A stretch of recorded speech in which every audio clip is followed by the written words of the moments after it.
My goodness. Talk no more, none of that shit. I'm gonna let you say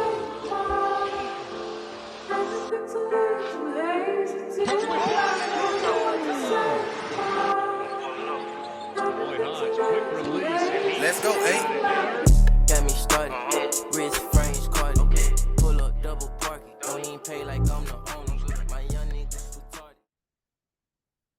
Yo, what up, guys? We're on the clock. How we doing, YouTube family?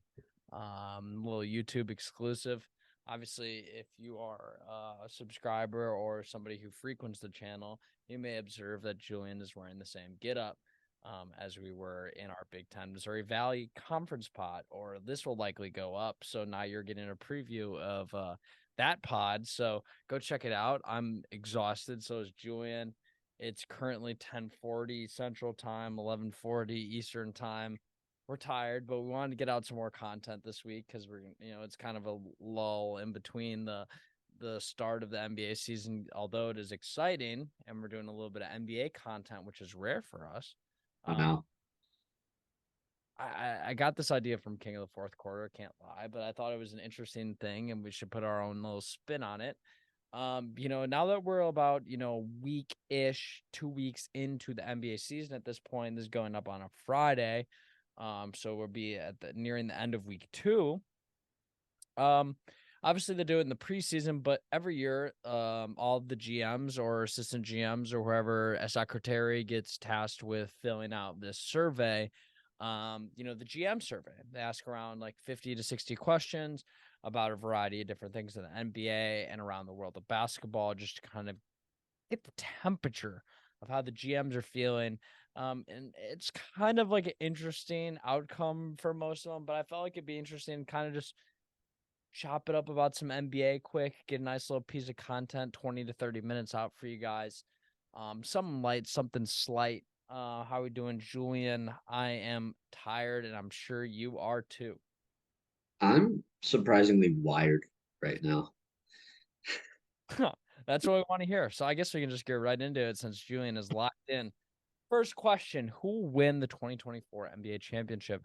At this point, it's tough to say, but both of us have different answers. I had the Milwaukee Bucks with the combination of Damian Lillard and Giannis Antetokounmpo, which early on looks pretty unstoppable, especially in the pick and roll. Everybody was raving about it, but I think that just the overall makeup of their team is going to make them really tough to beat. What's your argument for what you have as the Boston Celtics? Yeah, I'm hoping this is a bit of a reverse jinx. Boston has assembled, I'm going to make the reference since I'm wearing a Toon Squad shirt and my Bugs Bunny costume. Boston has kind of assembled the Monstars with Kristaps Porzingis, Drew Holiday, Jaylen Brown, Jason Tatum, who I don't even like that much. They're the most stacked team in the NBA. Jaylen Brown was better than them 2 years ago. I still believe that if he could dribble with his left hand, he would be. He's got the dog in it. Jason Tatum doesn't, bro. That's wild. That's an absolute absurd comment. Zero dog. All right. Well, I guess that leads us both into the answers that we said for who will win the East. I had the Bucks, you had the Celtics. For the West, I had the Los Angeles Lakers, which looks like a pretty lackluster pick at this moment. I filled this out about a week ago, so before the season started. And Julian picked the Phoenix Suns, my Phoenix Suns. Yes. You might want to know, why didn't I pick my Phoenix Suns? Julian asks. I like the Suns roster, and I think that they, if they come together, they'll be a really tough team to beat. But, I mean, it's tough to bet against LeBron in a year where it seems like kind of the chips are all on the table. It's kind of a make or break season with him in the Lakers. Similar spot for Anthony Davis. I think they brought some pieces that once they get into their role, obviously early on, we haven't seen the best. We haven't seen the Olympic or the playoff version of Austin Reeves yet. And I mean, maybe it was a fluke. I don't think it is. I think he'll come back around and be a really good third piece for them. Who knows if they go out and get James Harden from the 76ers, trading away somebody like D'Angelo Russell and some other pieces. They're yet to get Jared Vanderbilt back. Cam Hachimura. but at some point in the year, maybe he'll figure out how to play basketball again, and he could be a valuable piece. They just have a lot of talent. Some of the young guys, I think, if they get any run, Max Christie, please let him play. Max Lewis, Jalen Hood-Schifino, they have good depth, and they have some youth, which is something they haven't had in the past. And we didn't even talk about Rui Hachimura, who's probably the most impactful player for them in the playoffs, besides LeBron and Anthony Davis and Austin Reeves. So it'd be interesting to see when that team all comes together and rallies around. Obviously they're two mega superstars. I don't know. I think it's tough to bet against LeBron. I feel like the last couple of years, people have been kind of just writing him off. And I think this could be a year where they're kind of assert themselves and maybe make it to the championship. I think the Lakers-Bucks championship would be fantastic. Yeah, part of me wanted to pick the Lakers.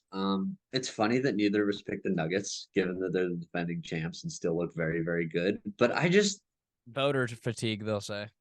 it could be voter fatigue. I just don't think that the Nuggets lost too many non-core pieces, but side pieces, I guess we should call them. Is that a bad term to use for that? They lost some side pieces that they probably need in the future. Yo, never let us record at 11:45 on a Monday night ever again, bro.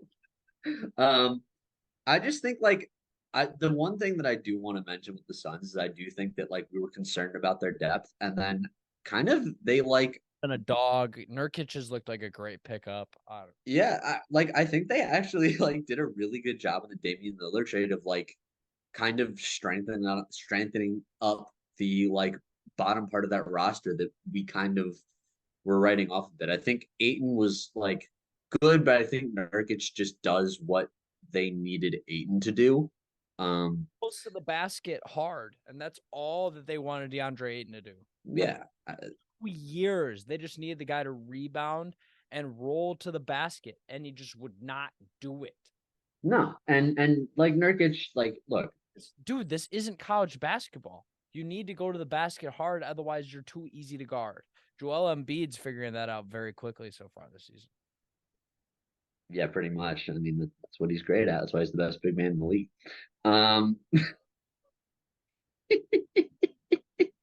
But yeah, I mean, honestly, I think the Suns getting depth and Nurkic being just a significantly better fit when you have three guys who shot chuck the way that those guys do. Booker does it more efficiently. I'll give you that. I don't want to hate on your guy. But when you have three guys who put up 15, 20 shots a game, it's great to have a guy like Yusuf Nurkic. The Booker slander, just because it's so irrational at this point. Anybody who talks down on Devin Booker is just a moron. I wasn't slandering him. I was saying he more saying broad audience. I agree. I'm just saying, Booker is an efficient shooter. The other two guys are kind of chuckers. KD can be efficient, but what are you get the point. This whole game. He's not the same. They have three highly efficient shooters that can score at all three levels at Bradley Beal is not efficient. And Point Book is going to be legit. I mean, I might run back my MVP pick right now. I might even run back my Western Conference pick. Because, I mean, you might have just sold me on the Phoenix Suns. But it's too late. I already put my survey in. I already put my answers in. If my MVP wasn't Devin Booker, my MVP would be Giannis Antetokounmpo, because I think with the new format for requiring games, I think I forgot about that. I think Giannis is going to have a new enlightened spirit about playing, 70 plus games. And I think when Giannis plays 70 plus games and plays, last year he averaged people are forgetting that he averaged 32 minutes a game, where Jokic averaged 36, and Giannis put up almost identical numbers to both him and Embiid. Not Embiid, but Jokic.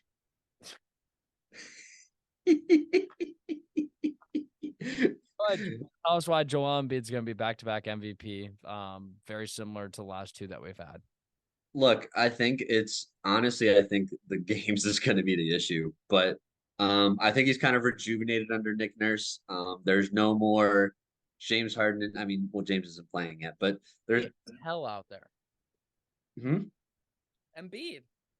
Yeah, look, there's no more Joel Embiid. He looks lazy. He's been putting up monster numbers. Come on, dude. Get out of here. He's Embiid. I know. Jokic is lazy. Jokic is fat. No, I can't say that take anymore. It's not true. But look, honestly, like I think that like he's rejuvenated under Nick Nurse. There's no more two guys run the pick and roll and three guys stand in the corner twiddling their thumbs. Like they're gonna run actual offense now, which makes it a lot easier for Embiid to get to his spots. I don't think the Sixers are going to be the best team in the league this year, but I think if they're anything close to it, it's because Embiid puts up another monster year. Yeah, I kind of put Giannis because I think the Bucks will be the best team in the league, and I think Dame isn't really the caliber type of player to get an MVP unless he puts up like 29 and 10. But with Chris Middleton, Brooke Lopez, and all those guys, I just don't see it. I think Giannis will still have a high percentage of the shot diet just because he gets so many easy looks at the basket, and I think he's only going to get more efficient playing with a guy like Dame and having a full season of a healthy Chris Middleton. Having Brooke Lopez where he doesn't need to shoot as much and can kind of pick his spots more from deep and be an effective, not only a floor spacer, but a vertical spacer. So I'm interested to see how the both these teams shake out, the 76ers and the Bucks. I think that they have some interesting narratives. Who would you start your franchise with? It's close. It's really that was a tough question. These were the two that I had as well in my mind, and I said Victor Wembanyama because I saw at this point he'd already played a couple games in preseason and looked like a million. So I was like, I instantly regretted not taking the first overall pick in our Naismith to our NCAA. Would you have taken him one? League. I would have taken him one, yeah. I still think it's risky. The big thing for me with Wemby is just like the frame still scares me.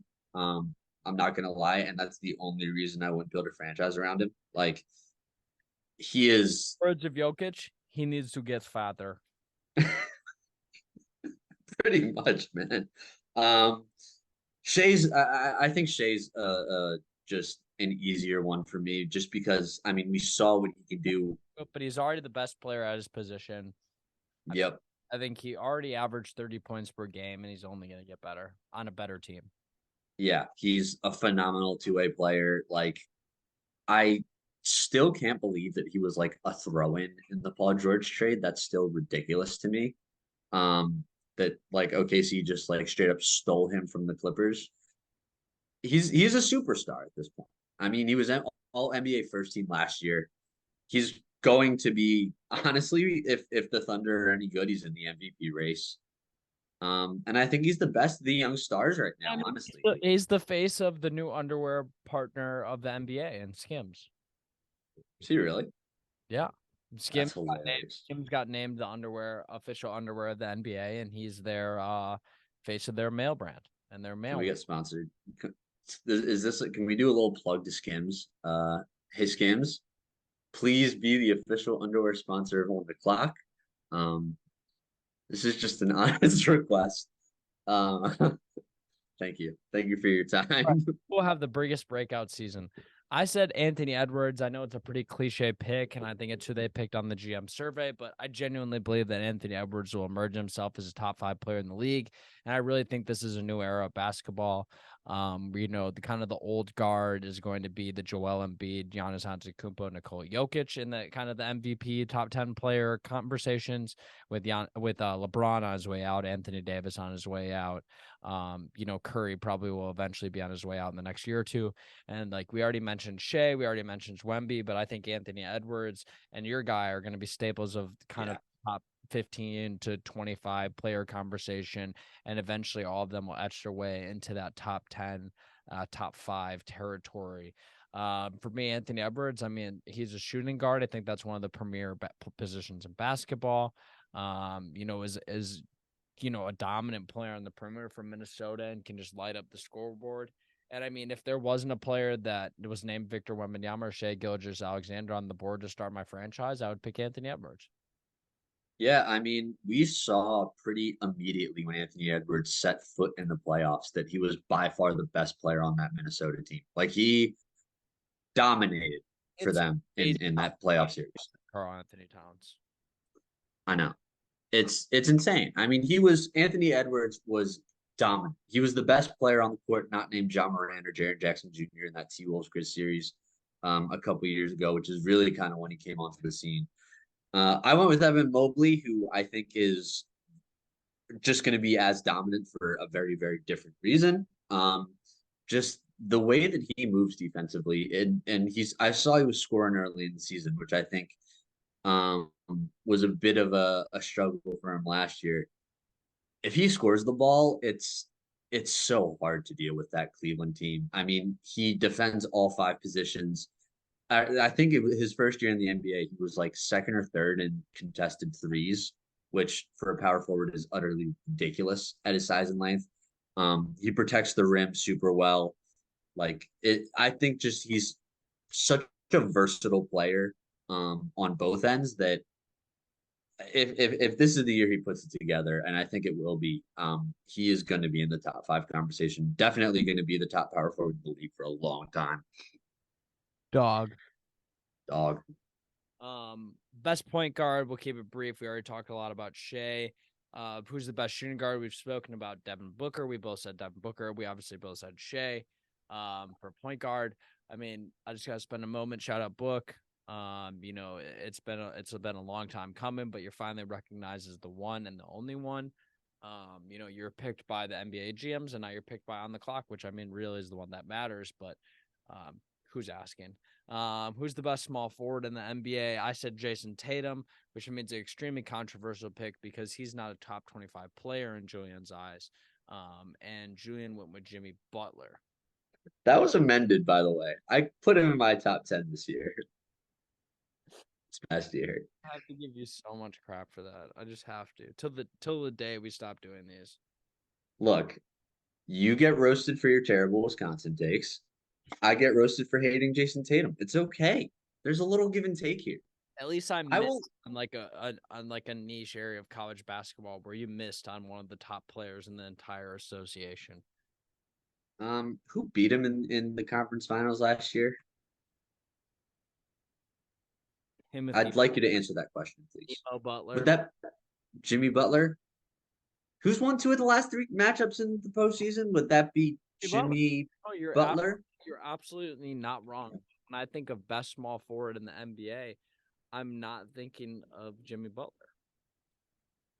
Well, I'm thinking of Jimmy Butler because he's beaten the guy that you think is the best small forward in the NBA twice in their last 3 meetings. With a worse team, I might add.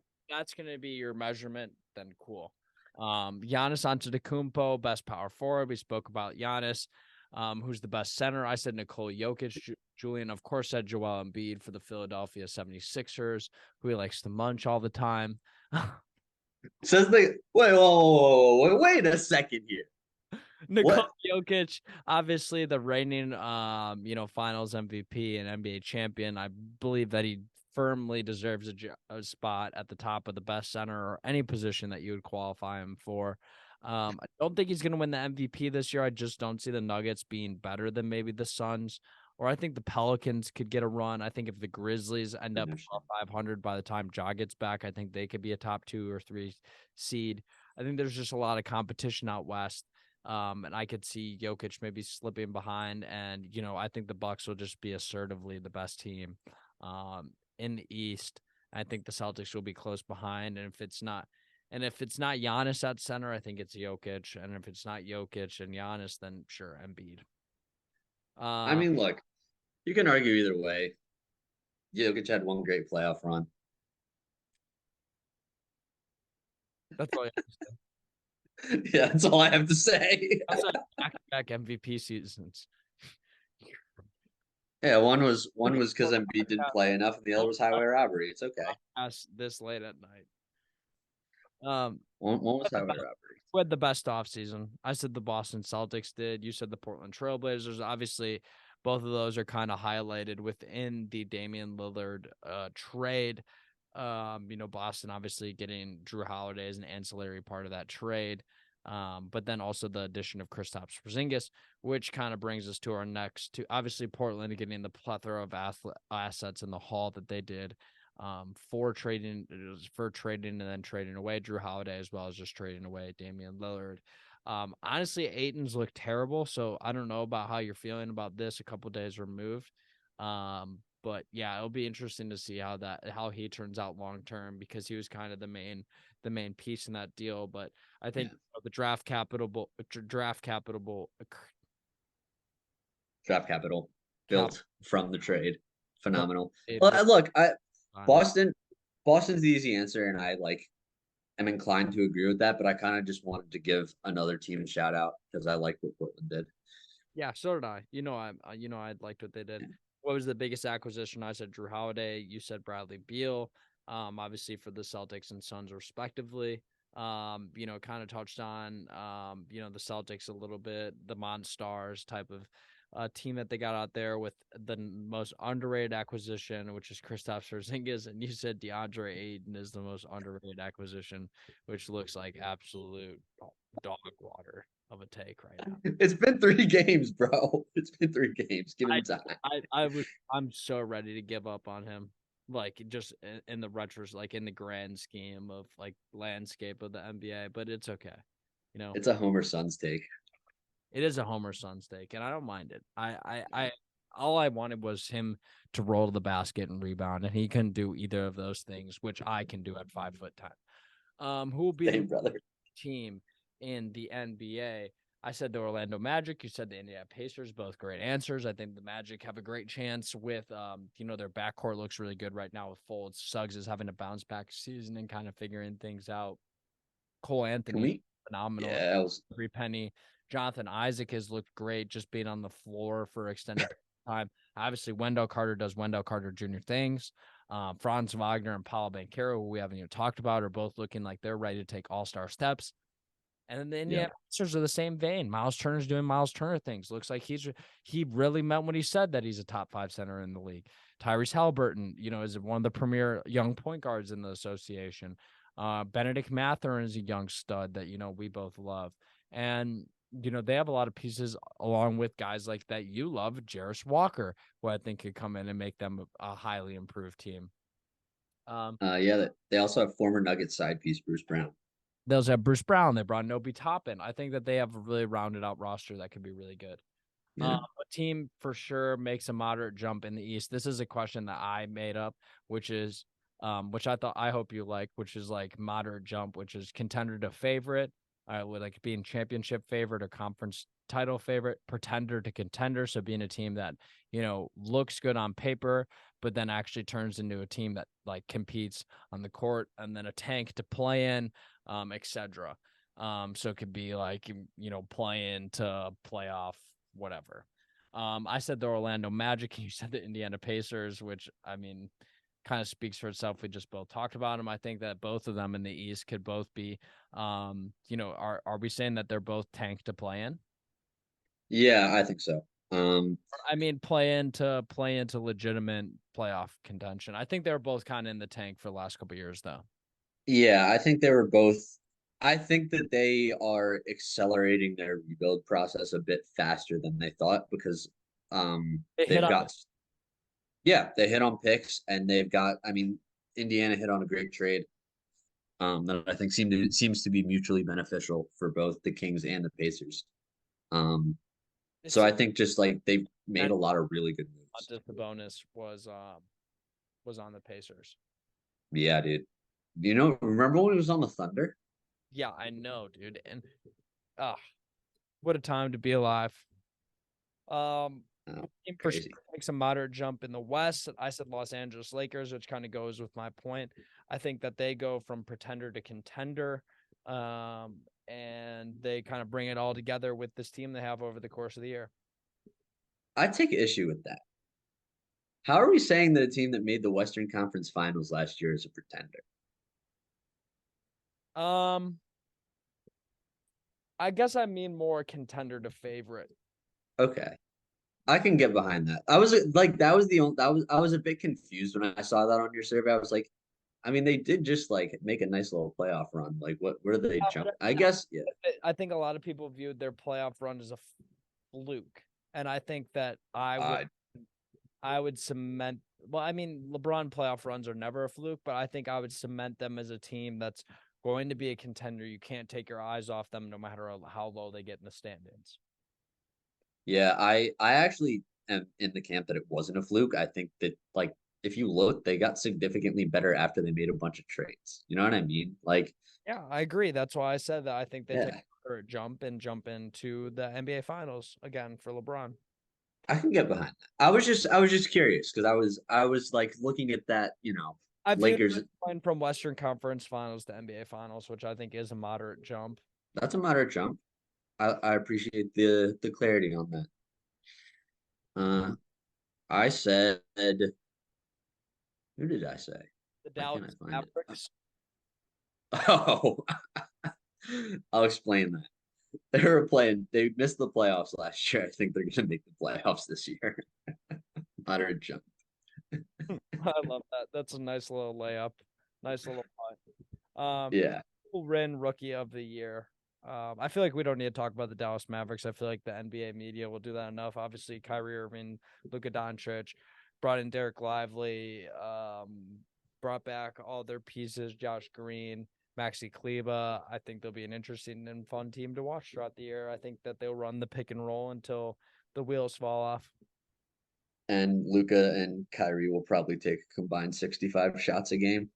Yeah, they're just gonna take turns scoring 30 a night. It's basically the Yep. way that they're gonna win. Yep. Will win Rookie of the Year. We both said Scoot Henderson. Who's had a rough start to his NBA career He's so far. struggling.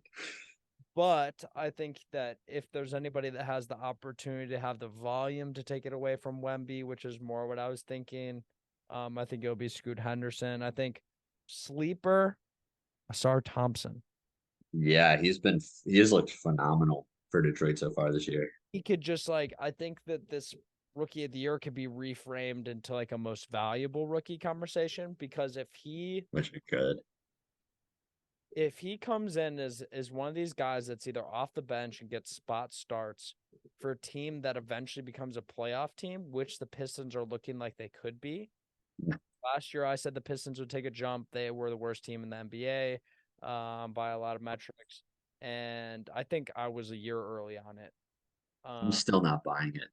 I don't believe in the Cade Cunningham thing yet. I think they win at least 35 games, which is a much improved over 17 last year. Sure. They're bad to mediocre. Bet I'll take that. Who will be the best player who is a rookie? We both said Victor Wembanyama. So it's yeah, like who will be the best rookie in 5 years, more or less. yeah. I think it's a pretty self-explanatory pick. The kid's 7'4", pass, dribble, shoot, block shots. The second coming of Kareem Abdul-Jabbar mixed with prime Kristaps Porzingis and a little bit of Kevin Durant at his peak. Who win defensive player of the year? Over some defensive stuff. I said Giannis Antetokounmpo, which was like partially the reason for me citing him as MVP. I think he'll win both of these awards this year. And will be the first player in a long time that we have win defensive player of the year and MVP. And I think his defensive player of the year will fuel his MVP candidacy. I can get behind that. I just love Bam Adebayo as a defender. I think he deserves to win a defensive player of the year. So Bet I get down with that. The best perimeter defender. I said Chicago Bulls, Alex Caruso. I don't know why. I mean you want to take your beanie off and maybe that'll give us a little bit of information. bald brothers have to stick together. There we go. Alex Caruso is the best perimeter defender because these bald players have to stick together. Dude, you can't tell me that he's not a dog. We all know about Alex Caruso. He's great. As a premier perimeter defender. He's phenomenal. They put this in here just so I could say him. I'm sure you did. I'm not surprised. 100%. It was completely the intention of the question. I went with Drew and Herb Jones. The Drew Holiday Portland Trailblazers. Oh fudge! They traded him, dude. I was doing statistics homework last night. I may have been a little bit delirious. Drew Holiday for the Boston Celtics and Herb Jones for the Pelicans. Who's the most versatile defender? I said Jimmy Butler. You said Bam Adebayo. I think Jimmy Butler can guard 1 through 4. That's pretty damn versatile. Bam is the same way, can guard, 5 through 3 or 3 through 5. Who is the best defensive team? I said the Los Angeles Lakers, who were the best defensive team in the NBA last year, and you said the Boston Celtics, who very likely could become the best defensive team in the NBA with a pairing of Jaylen Brown and Drew Holiday in the backcourt, which will be. They do have Kristaps Porzingis though, who's a liability at the rim. Yeah, but I mean, as a weak side shot blocker, it looks much better than your primary rim protector. It's true. With Who's Al Horford. athletic player in the association? I said Anthony Edwards. You said John Morant. Apples to oranges there. Yeah. Who is the best player? I said LeBron James. You said James Harden, but then wanted to say that you changed it to No, passer. It's not player, it's passer. I said passer. Oh, I thought you said player. I was about to say I did. Oh, I skipped over best shooter. Steph Curry. Yeah, Steph Curry. I mean, that's kind of self-explanatory. Best passer, LeBron James for me for the LA Lakers, in case you were wondering where he's at nowadays. You said James Harden. And then switched it to Nikola Jokic. Are you sure you're like sticking with that now? Nikola Jokic? Yeah. 100%. Okay. I just wanted to make sure because he is much better passer than James Harden. Yeah. Versatile player in the NBA. I said LeBron James, and as did you. I think still in year 21, right? It's insane. We rattled off like 6 in a row of these where it's just LeBron James. Just basically, I said him 3 times in a row. Best passer, most versatile, and who would you want to take the last shot? Believe it or not, I would still want LeBron freaking James taking the last shot because I think that there's nobody who's been in more moments like that and who has like as little care and conscience over like he's just made them, he's missed them. And I think that if it's game 7 of the NBA finals, clock's winding down, and I can pick, out of let's say 4 teams, like, because you have to think about who's going to take a last shot that actually matters. You could say any ex player in the association, but I think if you're thinking about guys like, I mean, the guys that come to mind, do I want Damian Lillard? No. Do I want Nikola Jokic? Do I No. want Jimmy Butler? Maybe. Or LeBron James? LeBron James. I mean, LeBron James. LeBron James. We're delirious, bro. Who will be the best team in the NBA in 5 years? Consensus: Oklahoma City Thunder. Who will Yeah, be it's the not even. player in the NBA in 5 years? I said Shea Gilgeous-Alexander. You said Victor Wembanyama, which is hilarious because that's a direct swap of the players that we said. Start our franchise with the opposite. Wait. Would be to start a franchise. But I really thought about starting a franchise and thought about who do I want for the next 10 years. I'm still concerned about Wemby's injury stuff. I don't think I want Shea till he's 35. I think I want Shea till he's like 30.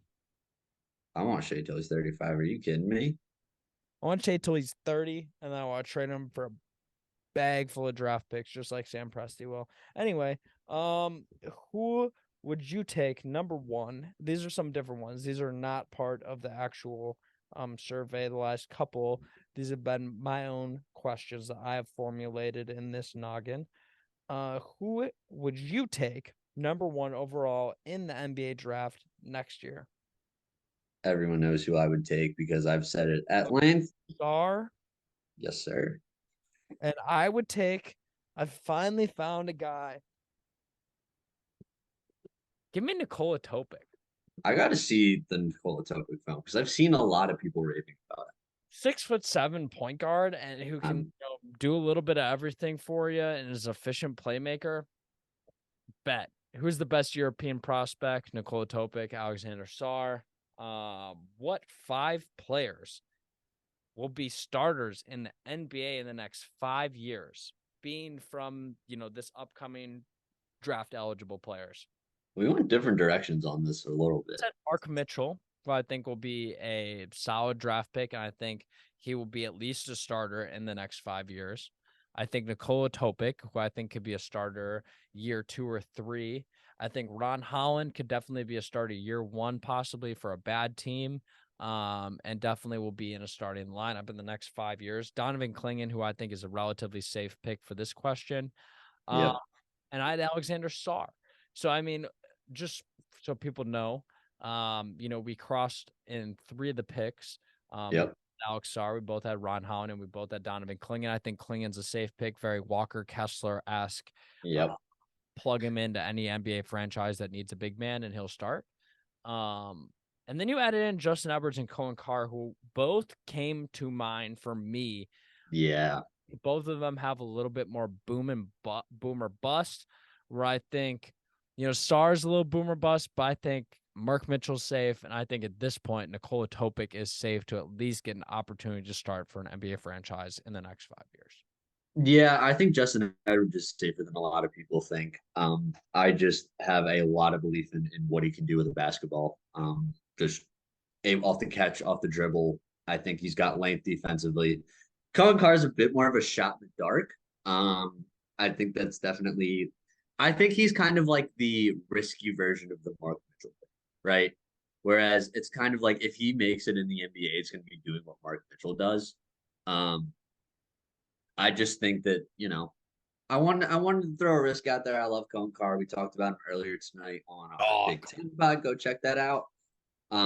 Next week, Monday. But I wanted to give him a little shout. Yes, give Imhotep a little shout too. Shout out PA. Justin Edwards. Absolutely. Who is the most underrated draft prospect? I said Adu Thiero for the Kentucky Wildcats. I think he can come into an NBA franchise, and if he's not a starter in 5 years, he's definitely one of your first couple guys off the bench. If you haven't watched much of his game, go check it out. He's been a guy that I've been high on for now, a whole 2 years, 365 days, and then some. Pretty much. I think we were watching Kentucky's summer highlights, or not highlights, but summer international games when we found Adu Thiero last year. I think I was looking at just their roster, and I was like, oh, there's one more guy. Oh, he's a 4-star. Oh, he's a 6'6" guard. Oh, he's really fast, can put the ball on the floor, has great athleticism, good strength, good dexterity, good vertical, has shooting potential, has high playmaking chops and IQ and a good feel for the game, and can rebound and do all the dirty work for you. And it's like, what do you not want in a basketball player that can be the premier complementary piece on a roster? Well, I saw him play in the summer league, maybe. Then it's fine. I was late. It's fine. I said Bobby Klintman. I think he's kind of gotten a bit undervalued and, not forgotten about necessarily. People still have him on the radar, but I think he's kind of like going to fade out of people's minds once the college season starts. And I just think, like, as a freshman, he showed a lot of potential. I think it's really, really smart for him to go abroad.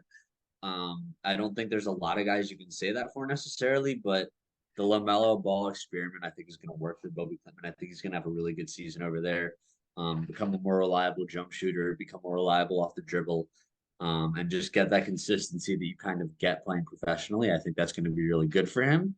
And I'm thinking he could, skirt into the lottery. I wanted to say Malevi Leons, but I didn't want to go too deep into the bag. Well, I thought I was gonna see when I scrolled down here. Yeah, I thought about it. The last one, who is the best high school prospect in the United States? I think the obvious answer is either AJ Dambasaya or whatever, or Cooper Flagg.